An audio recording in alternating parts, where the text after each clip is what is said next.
for years and somebody who was in special forces. And, we've been trained on doing IVs and trachs and things like that. And I just looked at him and I was like, there was nothing I could do.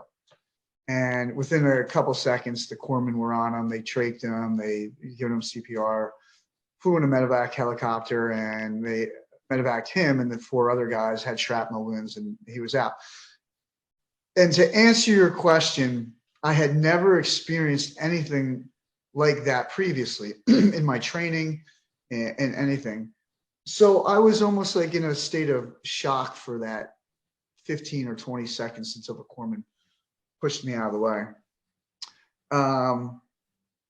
It was a feeling that I had never experienced before. And it really wasn't the blood in the guts or the arms missing or anything like that.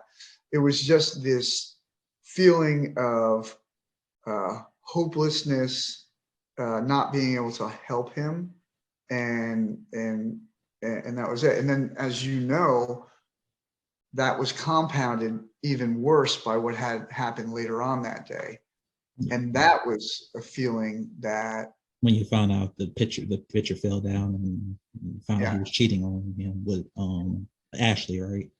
Yeah. I mean, might as well talk about it. I mean, it's part of the book, but so after someone dies, you have to separate their personal effects from their military gear. And then the personal effects get sent home and the military gear gets, put in supply. I was good friends with Mike. I volunteered to do it. In the course of doing this, I was, removing pieces of bone and flesh and stuff like that from his gear. It's on my hands. My hands are, it's on my pants and everything. And I got almost done, and I was down at the bottom of his rucksack, and I pulled out his wallet, and I'm like, open the wallet. I'm like, $32 in cash, Pennsylvania ID card, driver's license, social security card. And then in one of the pockets was a picture, and it was a picture of my girlfriend. And on the back of it, it said, "Love, Ashley."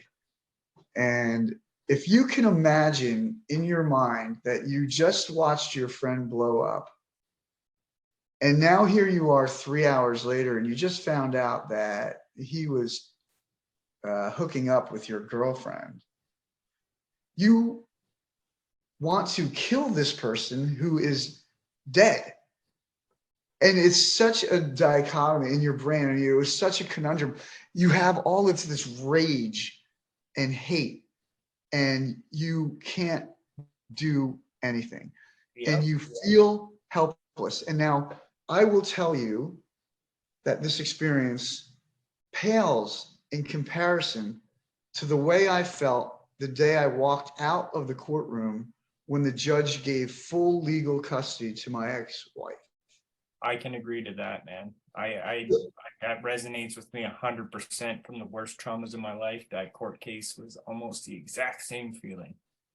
And so imagine the death of a friend, the betrayal of a woman, everything within a 4-hour period. And I remember I walked out into the desert by myself that night, and I had a canteen full of Jack Daniels, and I had some Marlboro Red cigarettes, and I sat there and drank and smoked cigarettes, trying to figure things out. And Duran, you know from the book, there were 2 very powerful entries in that book. One was when I realized everything came together when the war ended, shortly after the war ended for me. And I sat down and probably wrote the most prophetic, profound, powerful thoughts that I've ever written in my life as a 20-year-old Marine. And I talked about faith. I talked about education. I talked about love, betrayal, in a way that I could never capture again. And that, after reading that passage and that journal entry, and then writing the conclusion, the reflection section, and the critical life lessons sections of the book were the most difficult for me, because that's the message I wanted to convey. If somebody could read about what I had to deal with in a 4-hour period and how I managed that, anybody can find strength going through what they're going through in their lives. Yeah, that's very commendable that you wrote as much as you did, because, a lot of people wouldn't let people in to how they was feeling. A lot of men, we don't go, we don't write all of our emotions out. We just hold them all in. But with the way that you wrote inside the book, I was just very, I was very intrigued, and I was very impressed that you just put it all out there. And I really appreciate that, because a lot of men, they don't do that. So let me ask you this question, and then you can ask us some questions too, because I know we've been asking you a lot of questions. But this is my last question, I promise. No, go ahead. I love it. But so do you still have PTSD after experiencing what you experienced with Mike, and how to process the emotions with your girlfriend cheating on with your best friend? Are you still like processing that to today, or have you gone through some coping mechanism to kind of like relieve yourself of all of that trauma? So let me answer this in a couple different ways. So with regard to, do I have PTSD with what happened with Mike? No. I don't have these flashbacks, or I don't wake up in the middle of the night sweating and have vivid mental images of him laying there with his arms blown off or anything like that. Do I have PTSD with regard to the betrayal of my ex-girlfriend? No, but I will tell you, it impacted my ability to have a healthy relationship with women throughout my life. So first, coming from a family where my mother was married 4 times, my father was married 3 times. I didn't grow up with a mom. My father had custody. So not having the typical emotional support of a female figure in my life, then growing up in that environment, and then having the betrayal of a woman, who you were in love with, that impacted my ability to maintain healthy relationships with women. And as I wrote in the book, I just used women for my satisfaction up until my late 30s. It was all about intimacy and sex, and I never could really connect emotionally. And so is that PTSD? This goes back to our bigger discussion. What do we label PTSD? Was it from my childhood experience not having a mother? Was it from a trigger event of the betrayal?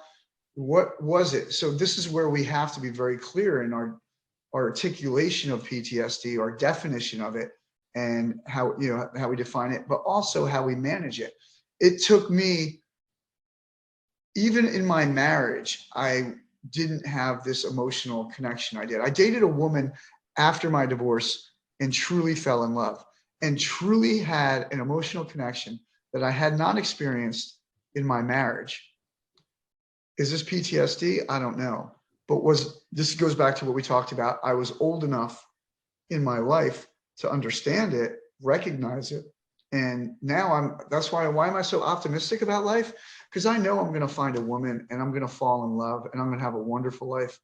And it's a matter of time. Now I just have to be patient.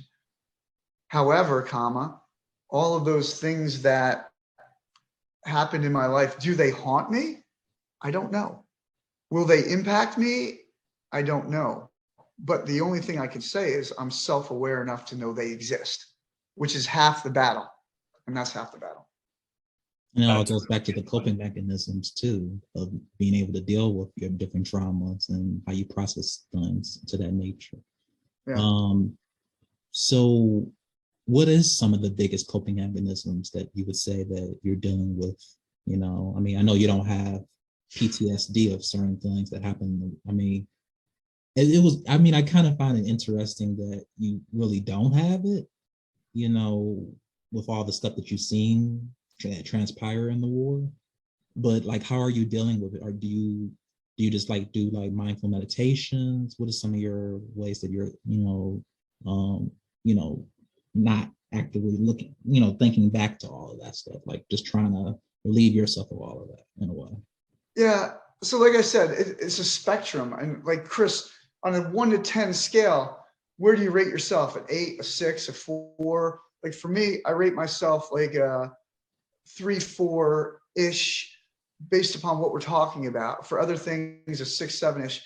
So when I go back to coping mechanisms, and I'm not that guy who, starts doing breathing techniques or meditates or does yoga or, I am that guy who just keeps marching forward and keeps moving forward in a way that's positive and try. And this is my mantra in a way. I have like a bunch of different mantras. But the one that I've adopted the most recently is, if you live in the past, you're depressed. If you live in the future, you're anxious. If you live in the present, you can control your emotions a lot better. So I don't sit there and think about these things or dwell upon these things.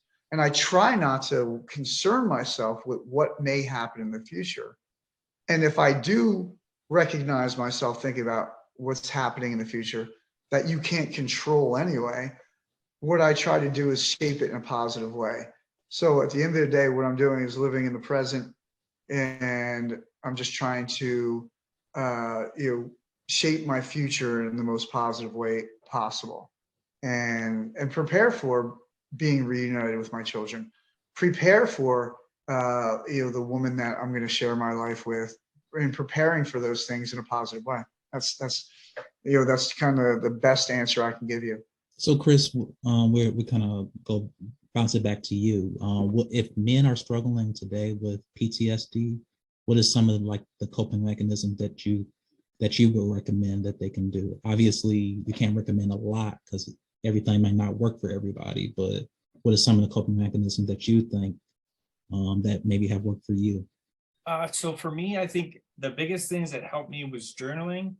And there's a really good kind of mental experiment where you talk to your future self, and then you go back and talk to your past self. That past self journey where, mentally you get into a meditative state, you go back to a really traumatic event from your childhood, like the most definitive point of your childhood that, really affected you. I went back to that point as an adult to find my child self. And I talked to that child to find out what he needed and how he needed it. And I took him from that place, and now he walks with me every day. And It's a really good way of thinking about it. It is an actual meditative thing. And then for me, caring for that child every day helps me be a better man, be a better father. Because like I have split custody. So on the weeks when my kids aren't here, there's still a child in this home who needs love and affection and compassion. And although he's inside of me, that's still a child, and he still needs those things as a 38-year-old man. And that's something a lot of men, you go through these different points in your life. You're a child, you're a teenager, you're a man, you're a senior. And that's not the case. We are all children growing in different bodies. And so if you are really struggling in a really dark place, man, you can plug into your inner self and that point of yourself that really needs. That was a really tough meditation, and it took me, I think, 2 or 3 times before it really worked for me. I had a really good guide in that meditation to get me into a really good space. But I think journaling and that one experiment really opened my eyes to what I needed as a man and as a child, I guess. But I think, Jim, you brought up a really good point about the scale of PTSD. And when I was doing my groups, there was what we call the triphasic model. Have you ever heard about that? No. So as you're dealing with your traumas, there's different phases as you deal with them. So like when I first started to get into recovery, talking about events from my childhood was traumatic. Like I could not talk about them without getting into a heightened state, and now I can speak about those things like they have zero effect on my emotional state anymore, right? So in that first phase of recovery, you're really heightened and everything is really raw and everything is super emotional, and you can't really you can't really comprehend what's going on. In the second phase of it, you can go back to those points and look at them from a more enlightened state. And then in the third phase, you can literally go back and talk about those events with zero effect on your personality, right? And there's actually now for PTSD specifically, because this is more like childhood traumas, but for PTSD, there's a fourth phase where you can go back to the events, talk about them with other people like we're doing today. And you can, there's zero effect on your body. And I really think that's, Jim, where you're at for a lot of your stuff from the war. You talk about it in such a way that it's, it almost doesn't affect you. And that's that's really, what I was, that's why I was it's so really curious, surprising to see, man, when I talk about people with combat experience, man, when they talk about those actual combat events, they're like, you can see the instant reaction in their body, their breathing changes, you can see the blood flowing, you can see their hyper state, they are aroused in that It's moment. almost as if they're actually still there in their mind. Yeah, absolutely. And that's literally like the triphasic model in real time, right in front of you. And Jim, I think you're on certain things, you're in phase 4, and certain things you're in phase 2 or 3, right? Like, and that's recovery from trauma. Well, you'll think that you're fine, and other things you're not fine. Yeah. Let me say this. For me, there's the physical, the psychological, and the emotional components. And too often, especially within the Veterans Administration, they want to enroll you into their program and medicate you. And that is really detrimental, in my opinion, because it doesn't cover the 3 aspects that you really need to do. How can I manage this? Because I go to the gym every day and I work out, harder than most 20-year-olds. I'm in better shape than most guys in their 20s and 30s. I play rugby, and I still play rugby at 54 years old. And I'm, better than most of the young kids out there because of my determination, because of my fitness, because of my skill. So now you have this physical component, and most people don't incorporate that into the whole treatment process. This is the biggest, thing for me. It clears my mind. It makes me feel good when I'm done. Now you have the emotional piece. How do you deal with that? Do you have friends? Do you have a therapy dog? Do you have people to talk to? Do you have a woman in your life, or a man in your life, or a companion in your life? So there's number 2. And then everybody gets put into this bin. Let's go look at the psychological. And that's where, we talk about these other things, but for me, it's all 3 combined. If I didn't have my workout schedule and my exercise, that would be, that would probably be the biggest thing to hurt me. And, the emotional, obviously, my mother passed away, my father passed away. My brother is going through addiction with heroin and methamphetamines and alcohol, and I can't rely upon him. I gotta call him up. But I have some good friends. And so you look at all 3 of those. And that's really, if you want to talk about coping mechanisms, you have to talk about everything. You can't just talk about the psychological. You got to talk about the emotional. You got to talk about the physical. Oh, and so let me tell you, I want to tell you a quick story. So, and this answers your question with regard to how I deal with events and things. So I was in my 2nd tour in Afghanistan. No, actually, it was my 3rd tour in Afghanistan, excuse me. And we were on a rifle range, and a blue on green incident happened where the Afghans started shooting at the Americans and the US soldiers. And I was leading a training mission with the Special Forces team and the Afghan Special Forces. So we come running onto the scene, and the firing had just ended. And I go running up to this Army 2nd lieutenant. And at the time I believe I was a lieutenant commander. And I go running up to him and I'm like, "What's going on? Who's in charge here?"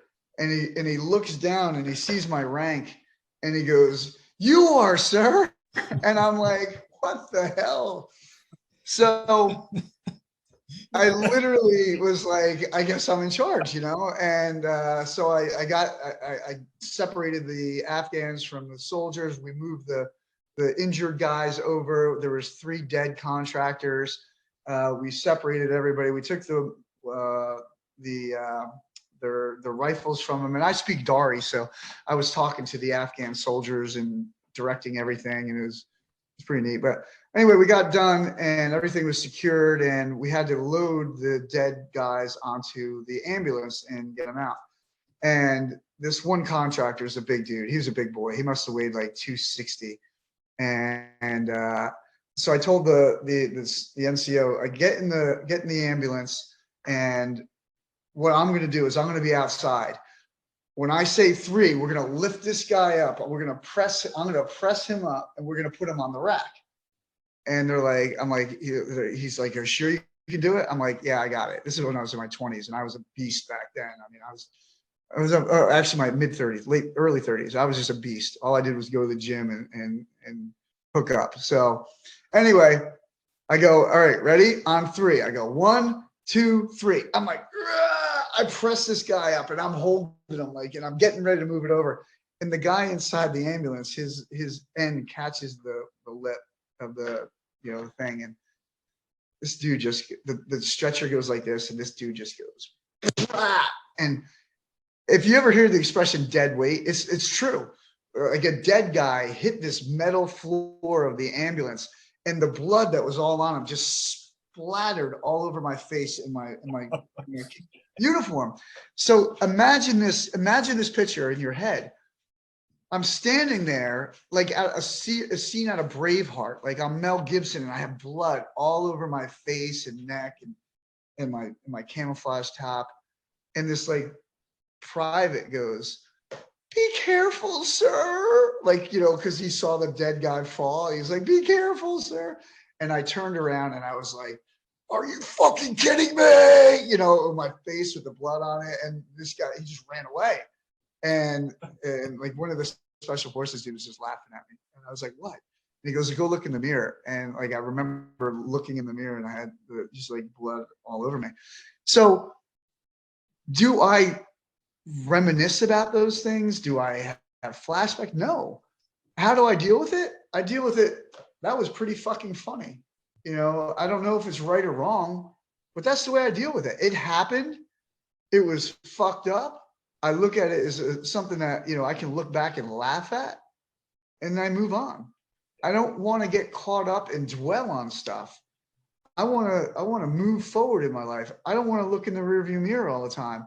I want to look through the windshield and see what's ahead of me. And if I'm continually going back and reflecting on these things and questioning these things, they happened. Deal with it, move on, and try to in the best way you can. And sorry I digressed, went down that rabbit hole, but that's that's the best way I can explain it. It's all good. So what is all right, so it's been a pleasure talking to everybody. What are some of your final thoughts that you want to say around, surrounding PTSD that most people probably don't even know about? What are some of your final thoughts, Jim? I would say this. I truly believe that people experience different levels of mental health issues. And I don't know if we can categorize them as PTSD. I mean, I've seen people who have clinical psychological issues. I dated a woman who was bipolar. I've seen it myself and experienced it. But I'm always hesitant to just jump in, and everybody suffers from everything. And especially in today's society, I broke my nail in gym class. I have PTSD. I've seen my sister, who is the biggest hypochondriac in the world, says, "Oh, my boyfriend broke up with me. I have PTSD." I think that we're going down a very dangerous, slippery slope when everything is a mental health issue and everything is PTSD. Like, I even was very candid when I said that I know that my PTSD is memory loss and other things that I know that are part of this. Do I fall into the broader spectrum of mental health issues? Yes, but I've dealt with it. So my what I want everyone to take away from this is you still have to be tough and deal with things and have fortitude, but at the same time recognize the things that are impacting you or dealing with you. And is it all mental health issues? No, it could be, you know, I had a bad business decision and now it's going to impact my business for 6 months, or I made a bad career choice and I'm in a job that I don't like. I dated the wrong woman and we broke up. Is this the reason to say I have a mental health issue and I have PTSD? No. But to the people who do, I would say address these things in the best way you can for yourself. Recognize them and address them, because you and you alone are your best advocate, your best therapist. Because at the end of the day, I've seen so many bullshit therapists. You go in there, and I've experienced it personally. You go in there for 45 minutes, you talk, hey, great time, chat it up, see you next week. Oh, by the way, that was $350. Do they care about you the way you care about you? Nobody does. And the other cool thing is, if you have really good friends that do care, they're the best therapists in the world, because you can share with them anything. And the last thing I will say is, it took more courage, more strength, and more fortitude to write the book and to talk about the things that I've done than to package it up and put it on a shelf and not talk about it. And do I get emotional when I talk about these things? I try not to, but the things that I've experienced and the way I feel and being able to talk about it was the most difficult thing I've ever done in my life. I resonate there, definitely. And Jim, I appreciate you being on today and being authentic and vulnerable with us, man. I really appreciate your feedback and your stories. I'd love to chat more with you and have you on again, man. You're a great dude, and I think a really strong advocate for mental health. So Yeah, likewise. So if you haven't picked up Jim's book, The War Journal, it's an amazing read. Go out there and purchase it. Help, authors. This is a really incredible book. You can learn a lot about yourself and all the traumas that you have to deal with. It's really good. So on that, I just wanted to let everybody know, have a great day. Hopefully we will try to go ahead and get you onto like another show. If you want to come back on, Jim, just let me know. Just DM me on TikTok and we can set that up. Hey, Duran, Chris, I'd love to talk about a topic that is really important to me, parental alienation. And it's something that really isn't being spoken about, and it really needs to be addressed. And I think this is the #1 pandemic affecting the world right now. And if you would be so kind to have me on in the future, I would love to talk about it, because I've spent hundreds of hours doing research on that, and it needs to be in the forefront of everybody's mind. And I'd love to talk about that. And the other thing, I'll leave on a happy note. The book has a lot of pictures. I made it for Marines, so it's got a lot of pictures. So yeah, all my Marine friends were like, "Did you put a lot of pictures in there?" And I'm like, "I got your back, brother. You got a lot of pictures in there for you." Any crayons for the Army guys or what? Exactly. But what happens is the Army guys wind up eating the crayons, so you're screwed either way. Throw it in. I had to. But Chris, Duran, thank you very much. It was a pleasure, and I hope that I can be on in the future.